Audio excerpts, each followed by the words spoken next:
नमस्कार दोस्तों। आर्टिकल 13 और जुडिशियल रिव्यू आज इसके बारे में जानेंगे इस लेक्चर में। आखिर ये है क्या चीज़। जैसे मान लीजिए कॉन्स्टिट्यूशन में जो है संविधान में नियम बनाने का जो अधिकार है वो जो है लेजिस्लेटिव ब्रांच को दे रखा है। जो पावर ऑफ सेपरेशन है कॉन्स्टिट्यूशन का, जो पावर ऑफ सेपरेशन है वो 3 पार्ट में डिवाइड है। पहला लेजिस्लेटिव ब्रांच, एग्जीक्यूटिव ब्रांच और जुडिशियल ब्रांच। ठीक है, इसमें क्या है कि अगर संसद कोई नियम बनाती है तो वो नियम सही है, कहीं ऐसा तो नहीं कि उस नियम से किसी का फंडामेंटल राइट का हनन हो रहा हो या फिर कॉन्स्टिट्यूशन का बेसिक स्ट्रक्चर डिस्टर्ब हो रहा हो। ऐसे चीज़ों पर लगाम लगाने के लिए जो पावर दी गई है वो आपके जुडिशरी को दी गई है, मतलब कि न्यायपालिका को दी गई है। ऐसे में अब एक जो पावर है, जो सबसे इम्पोर्टेंट पावर है जुडिशरी का हमारे, वो है जुडिशियल रिव्यू। जुडिशियल रिव्यू तो हम इसके साथ साथ पढ़ेंगे आर्टिकल 13 को भी।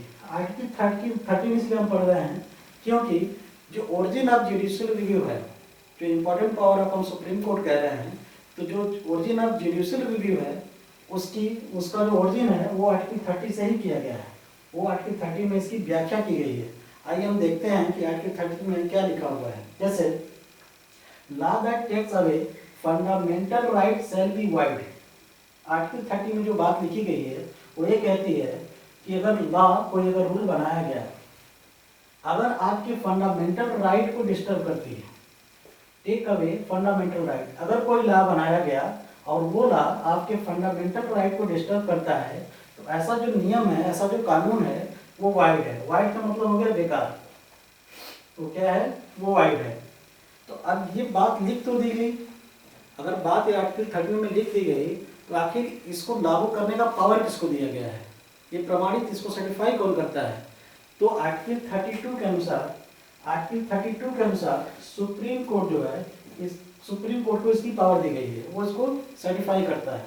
और ये तो होगी सेंट्रल की बात, लेकिन आर्टिकल 226 के अनुसार राज्य को ये पावर दी गई है कि अगर कोई आपका फंडामेंटल राइट डिस्टर्ब होता है तो आप आर्टिकल 226 के अनुसार राज्य के हाई कोर्ट में जा सकते हैं, चाहे वो कितना भी छोटा से छोटा राज्य का हाई कोर्ट क्यों ना हो।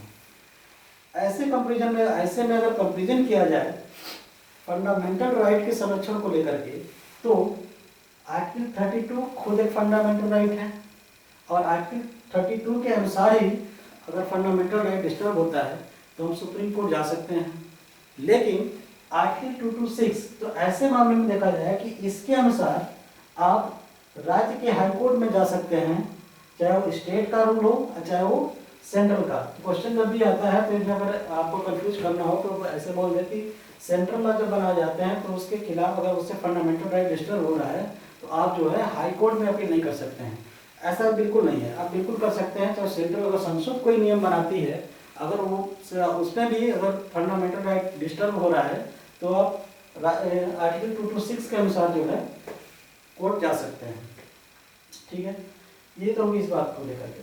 अब ध्यान ये बात ये देना है कि क्या कहीं मतलब कि ये जो जुडिशियल रिव्यू की जो बातें हैं क्या कहीं संविधान में लिखी गई हैं, तो ये संविधान में लिखा नहीं गया है। Not used in the constitution, ये जो टर्म है ये संविधान में कहीं लिखा नहीं गया है। ठीक है, बट आर्टिकल 13 जो है, आर्टिकल 13 जो है आपकी जुडिशियल पावर को, जुडिशियल रिव्यू के पावर को एग्री करता है। अब जानते हैं इस बात को, जैसे मैंने यहाँ पे कहा कि आर्टिकल 30 में लिखा हुआ है कि law that take away fundamental right shall be void. तो आप बताइए इसमें लॉ कौन कौन से आ सकते हैं। लॉ का मतलब होता है जैसे कोई रेगुलेशन होगा, राष्ट्रपति ने कोई ऑर्डिनेंस पास किया हो या फिर कोई ऑर्डर पास किया हो, ये सब आपके नियम आ गए। अगर ऐसे नियम हैं जो आपके फंडामेंटल राइट को डिस्टर्ब कर रहे हैं तो आप आर्टिकल 32 के अनुसार भी जा सकते हैं और आर्टिकल 226 के अनुसार भी जा सकते हैं। अगर आपसे क्वेश्चन ये पूछता है एग्जाम में कि फंडामेंटल राइट के संरक्षण को लेकर के सबसे ज़्यादा पावर किसके पास है, क्या वो सुप्रीम कोर्ट के पास है कि हाई कोर्ट के पास है, तो इसमें देखिएगा आर्टिकल 226 के अनुसार राज्य का भी और सेंट्रल दोनों के नियम को ये फॉलो करता है और ये सिर्फ सेंट्रल के नियम को फॉलो करता है। तो ऐसे कंडीशन में जो हाई कोर्ट जो होता है वो सुप्रीम कोर्ट से ज़्यादा मजबूत हो जाता है।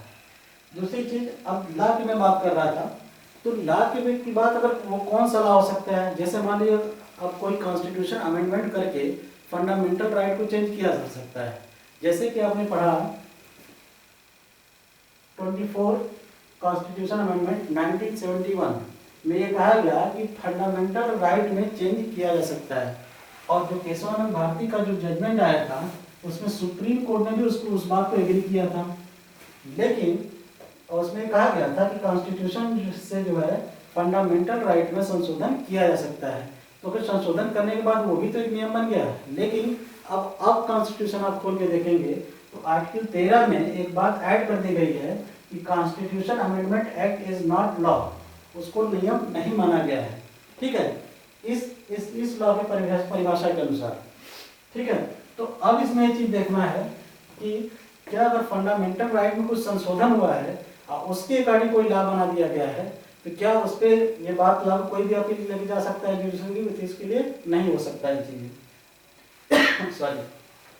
ठीक है, hence constitution amendment can take away fundamental right. इस बात को आप ध्यान रखिए, कॉन्स्टिट्यूशन अमेंडमेंट करके आपके फंडामेंटल राइट को चेंज किया जा सकता है या फिर उसका अमल भी किया जा सकता है।